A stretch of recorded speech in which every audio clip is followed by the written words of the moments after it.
Қайырлы кеш, Дарын Teacher білім беру орталығының қызметкерлері. Сіздердің бір аптаға созылған білім берудегі озық елдердің озық тәсілдері мен әдістері тақырыбында өткен курстарыңыз өте керемет деңгейде өтті.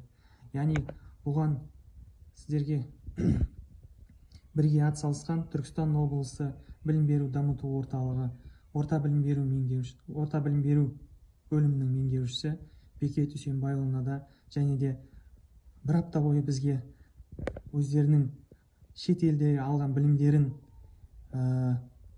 өте бір керемет тәсілде түсіндірген спикерлерге де өте алғысым шексіз. Бұл курста мен шығармашылық шабыт алдым, өзіме деген сенім артты және де кәсіби деңгейімді шыңдауға бір үлесім қосты. Бұл курсты ұйымдастырған азаматтар нағыз қазақ елінің білім берудің жанашырлары деген атқа лайық деп танимын.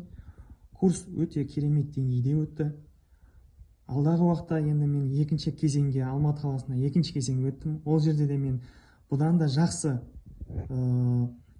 жетістіктерге және кәсіби шеберлігімді шыңдауда бір өзімнің алға қойған мақсаттарыма жетуге деген мақсаттарыма жетемін деген ойдамын. Сіздерге көптен көп алғысым шексіз. Бұл курстан мен алған әсерім өте жоғары. Рахмет, сау болыңыздар.